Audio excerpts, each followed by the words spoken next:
কি বুঝলেন?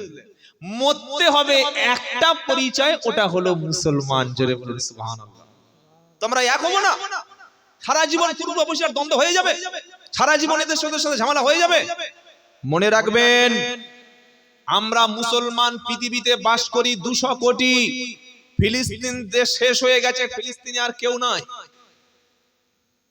হাজার হাজার ঘর বাড়ি হসপিটাল শেষ, হাজার হাজার মাদ্রাসা মসজিদ ধ্বংস, হাজার হাজার কবর মাজার সেখানে ধ্বংস, হাজার হাজার মসজিদের উপরে বোম্বিং করে শেষ করে দিয়েছে। তবে পশ্চিমবঙ্গ কিচ্ছু হবে না। হবে? হবে না? দুটো ঘটনা বলছি, 1 মিনিটে কান খাড়া হয়ে যাবে। বলে বলুন, এবার শুনুন তাহলে।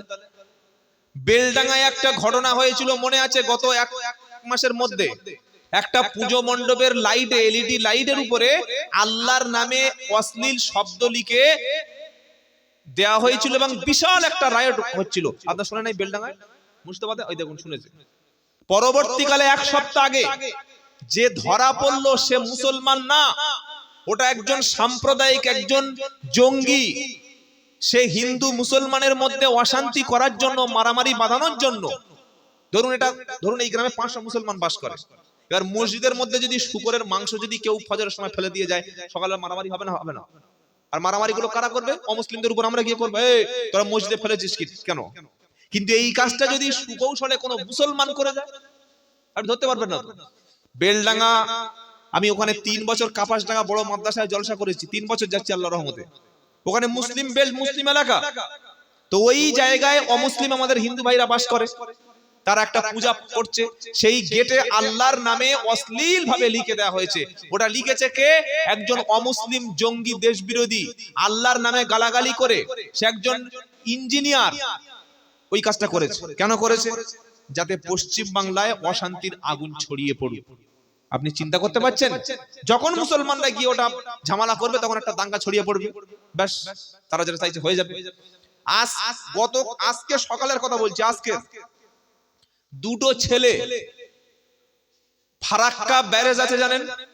মালদা যাওয়ার আগে ফারাক্কা ব্রিজ, ফারাক্কার আগে ধুলিয়ান সুতি বলে একটা জায়গা আছে, সুতি।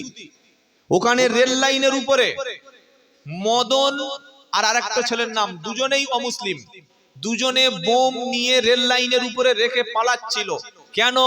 বোমটা যখন ব্লাস্ট হবে, বিস্ফোরণ হবে, ওই এলাকাটা মুসলিম প্রধান এলাকা, তাদের ঘাড়ে দোষ চাপিয়ে বেশ কিছু নিরীহ মানুষকে গ্রেফতার করে পশ্চিম বাংলাটা বলা হবে যেটা পাকিস্তান হয়ে গেছে, অত্যাচার ধরপাকড় শুরু হয়ে যাবে। কোন জায়গায় আমরা বাস করছি? প্রতিনিয়ত আমাদের বিরুদ্ধে ষড়যন্ত্র করছে যারা দেশ বিরোধী, যারা হিন্দু মুসলমান ঐক্য থাকতে চায় না, তারা ষড়যন্ত্র করছে পশ্চিম বাংলায়। আমরা এগুলো দেখে আমাদের চোখ কি এত অন্ধ হয়ে গেছে? এরপরে আমরা এই সমস্ত ছোট্ট ছোট্ট বিষয় নিয়ে আমাদের মধ্যে ভাগাভাগি করব, মারামারি করব, অশান্তি করব। কেন? একজন অন্য দলের মানুষকে আমি সালাম দিয়ে বুকে টেনে নিতে পারি না? অন্য একটা দলের মানুষ, সে আমার দলের নয়, আমি তাকে দাওয়াত করে খাওয়াতে পারি না? অন্য একটা দলের মানুষ, সে আমার হয়তো পীর সাহেবের মুরিদ নয়, তাহলে আমি তাকে বুকে টেনে নিতে পারি না? এইটা যারা চায় না, বুঝতে হবে তারা ইহুদিদের দালাল।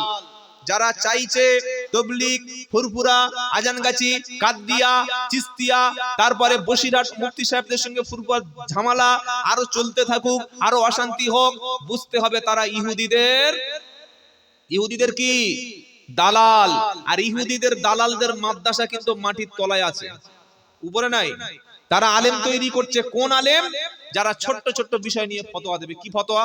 এখানে হাত না মারলে নামাজ হবে না, ফতোয়া দেওয়ার লোক আছে না নাই? কি গো?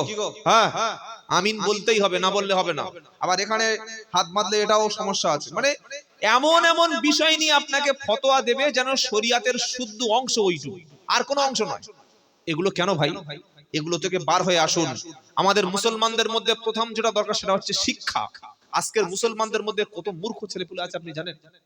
যারা না গেছে স্কুলে, না গেছে মাদ্রাসায়, না গেছে কোনো শিক্ষা প্রতিষ্ঠানে। আজকের আমি তো দোয়া করি সব সময়, বিশেষ করে অল ইন্ডিয়া সুন্নাতুল জামাতের জন্য। কিসের? তারা যে আন্দোলনটা শুরু করেছে, মুফতি আব্দুল মাতিন সাহেব, কাইম সাহেব, রজব আলী সাহেব, সেই আন্দোলনটার নাম হচ্ছে শিক্ষার আন্দোলন। জোরে বলুন সুবহানাল্লাহ। জাতিকে যদি আমরা শিক্ষা না দিতে পারি, জাতিকে যদি স্কুল না করে দিতে পারি, জাতিকে যদি মাদ্রাসা না করে দিতে পারি, মসজিদ না বানিয়ে যেতে পারি, এরকম লক্ষ লক্ষ টাকার জলসা দিয়ে হুজুরের পকেট মোটা হবে। আগে হুজুর ছিল 50, পরের বছরে 60 কেজি। আগে চড়তো 20 লাখ টাকার গাড়ি, এখন চড়বে 30 লাখ টাকার গাড়ি। আগে হুজুরের বাড়ি ছিল মাটির, এখন হবে 3 তলা, প্রত্যেকটা রুমে এসি। খালি বলবো উফ আমার হুজুরের এত বড় বাড়ি, হুজুরের বাড়ি গিয়ে সেলফি তুলে ছাড়ছে না, হুজুরের বাড়ি দেখ। তোর বাড়িটা কবে পারবে? তোমার টাকায় তার সংসার চলে, তোমার টাকায় তার পেট চলে, তোমার টাকায় তার হাঁড়ির মধ্যে খাবার তৈরি হয়। তুমি দাঁত কেলিয়ে ছবি তুলে বলছো আমার হুজুরের বাড়ি দেখ।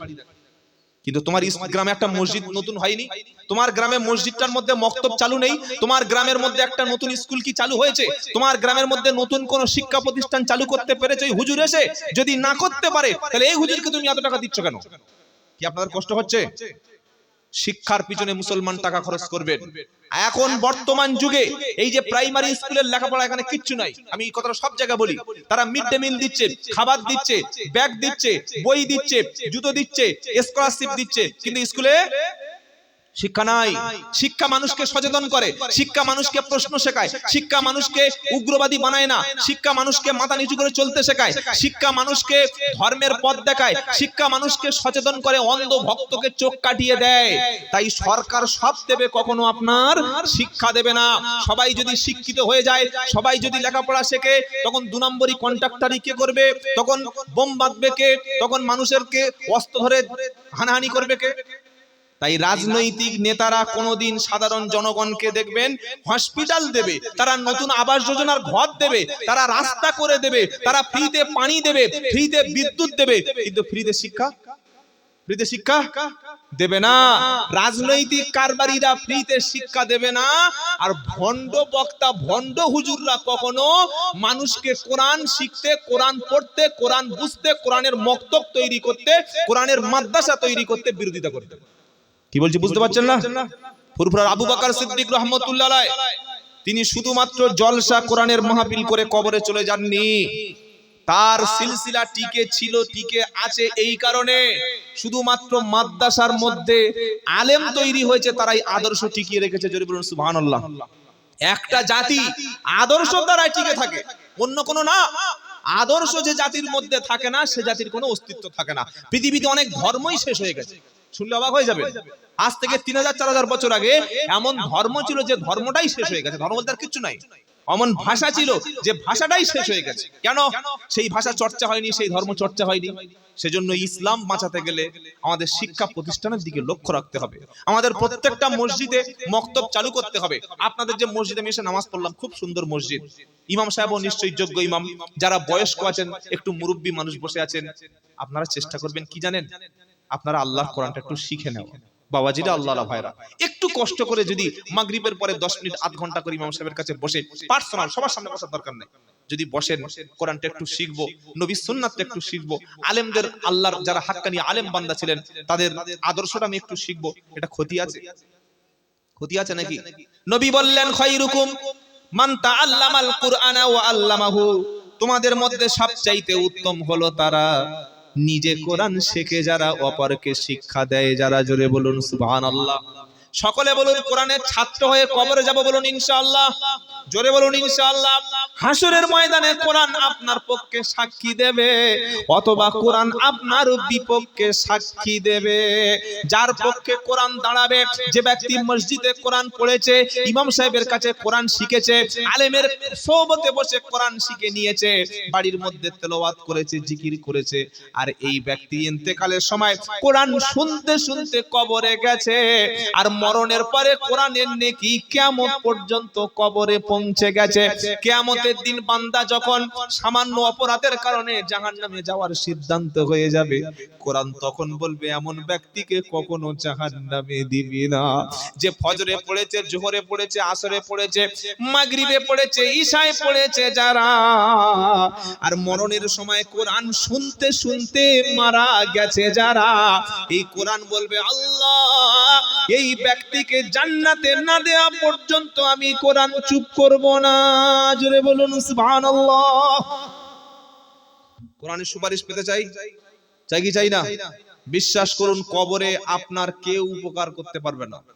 যত বড় হুজুর হোক, যত বড় বিখ্যাত 50-60 হাজার টাকার ভিজিটওয়ালা বক্তা আনেন, আপনাকে কবরে কেউ আপনার উপকার করতে পারবে না, এটা লিখে রেখে দেন। আর যদি হ্যাঁ বলে যে উপকার করতে পারবে, আপনি হুজুরের নামটা দিন, শুনে দেখি, জিজ্ঞাসা করে কি করে উপকার করবে।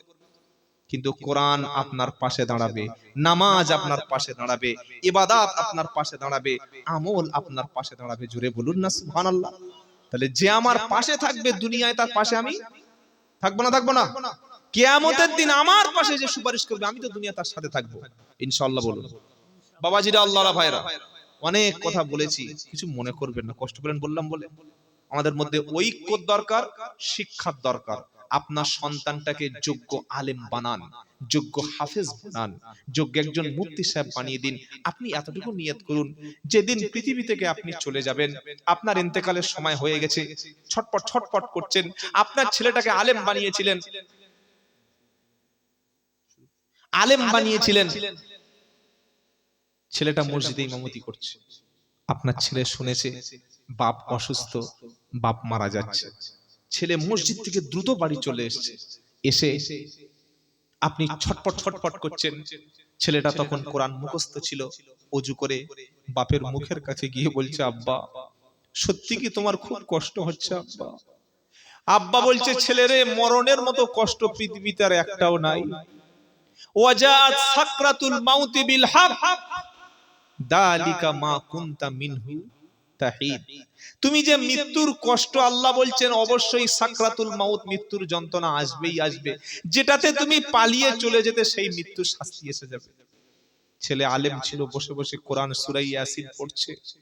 সূরা ইয়াসিনটা যখন তেলাওয়াত করতে শুরু করেছে, মৃত্যুর যন্ত্রণা তখন সূরা ইয়াসিনের ওসিলায় আল্লাহ হালকা করে দিয়েছে। জোরে বলুন সুবহানাল্লাহ। এই বাবাজিরা, ছেলে বাপের কানে বসে বসে শোনাচ্ছে লা ইলাহা ইল্লাল্লাহ মুহাম্মাদুর রাসূলুল্লাহ সাল্লাল্লাহু আলাইহি সাল্লাম। বাপ কয়েকবার শুনতে শুনতে বাপ খুব জোরে আল্লাহু আকবার এটা বলার সাথে সাথে মুখ দিয়ে বার হয়ে গেল লা ইলাহা ইল্লাল্লাহ মুহাম্মাদুর রাসূলুল্লাহ। বলার সাথে সাথে বাপের চোখটা দাঁড়িয়ে গেল, ডান দিকে মুখটা ঘুরে গেল, শরীরটা ঠান্ডা হয়ে গেল। ছেলের সঙ্গে সঙ্গে বলে নিলেন ইন্না লিল্লাহি ওয়া ইন্না ইলাইহি রাজিউন। সবাই কাঁদতে শুরু করেছে। আলেম ছেলে বলছে, কেঁদো না, আমার আব্বা পৃথিবীতে এখনই চলে গিয়েছে, তিনি আল্লাহর মেহমান হয়ে গেছে। ছেলে যদি আলেম হয়, কোরআনওয়ালা হয়, দ্রুত গোসল দিয়ে জানাজার মাঠে দাঁড়িয়ে গিয়ে ছেলে যখন জানাজা পড়বে আল্লাহু আকবার বলে যখন বাপের লাশের সামনে দাঁড়াবে, প্রথমে পড়বে দোয়া সানা, তারপরে আল্লাহু আকবার বলার পরে দরুদ শরীফ পড়বে, তারপরে জানাজার মাঠে আল্লাহু আকবার বলার পরে ছেলে দোয়া পড়বে। কি দোয়া? আল্লাহুম্মা গফিরলি হাইয়িনা ওয়া মাইয়িতিনা ওয়া শাহিদিনা ওয়া গায়বিনা ওয়া সাগীরিনা ওয়া কাবীরিনা ওয়া যাকারিনা ওয়া উনসানা। এই দোয়াটি যখন ছেলে পড়বে, চতুর্থবার তাকবীর বলার আগে ছেলের চক্ষুতে পানিতে চক্ষু ভিজে যাবে আর বলবে, আল্লাহ সারা জীবনের মতো বাপকে আমি শেষ দোয়াটা করে দিলাম। কাঁধে বাপকে তুলে কবরস্থানে মাইয়তকে শুইয়ে দেবে আর দোয়া পড়বে, বিসমিল্লাহি ফি সাবিলিল্লাহ ওয়া আলা মিল্লাতি রাসূলিল্লাহ। এ আল্লাহ, আমি শেষবারের মতো বাপের গোসলটা নিচে হাতে দিয়েছি, বাপের কাফনটা সারা জীবনের মতো পরিয়ে দিয়েছি। আব্বা আর কোনোদিন নতুন ড্রেস আমার কাছে চাইবে না। শেষবারের মতো বাপকে নিজে কোলে করে শুইয়ে দিয়েছি বিছানায়। আমাকে ছোটবেলা বাপ বিছানায় নিজে কোলে শুইয়ে দিয়েছে। 3 মুঠো মাটি দিয়ে কবর থেকে যখন সবাই চলে যাবে, ছেলে কবর থেকে লাফ দিয়ে উঠে গিয়ে কবরের পাশে দাঁড়িয়ে তখন আল্লাহর কাছে হাত তুলে বলবে, রব্বুল আলামিন, আমার আব্বাকে সবাই ছেড়ে চলে যেতে পারে, কিন্তু আমি সন্তান একা ছেড়ে গেলাম না। ছেলে ঝরঝর করে কাঁদছে। আল্লাহ বলছে, ফেরেশতারা যার সন্তান আলেম ছিল, হাফেজ ছিল, মাদ্রাসায় ভালোবেসে কোরআনকে ভালোবেসে সন্তানকে আলেম বানিয়েছে, আলেম যখন আমার কাছে বাপের জন্য কেঁদেছে, ওর কবরের প্রশ্নটা সহজ করে দিবি। জোরে বলুন সুবহানাল্লাহ। আল্লাহর কসম, আমি আব্দুল্লাহ জুবায়ের বলছি, অন্তত আপনার বংশের মধ্যে একটা আলেম বানান, হাফেজ বানান। এখনো সময় আছে, ছোট্ট সন্তানটাকে হাফেজে কোরআন রেখে যান। এর ওসিলায় আল্লাহ হয়তো আমাদেরকে নাজাত দিয়ে দিতে পারে। জোরে বলুন সুবহানাল্লাহ। তৈরি করব ইনশাআল্লাহ, তৈরি করব ইনশাআল্লাহ। নারাই তাকবীর, হিজবুল্লাহ, নারাই তাকবীর, আহলে সুন্নাত ওয়াল জামাত বলুন জিন্দাবাদ, নারাই তাকবীর।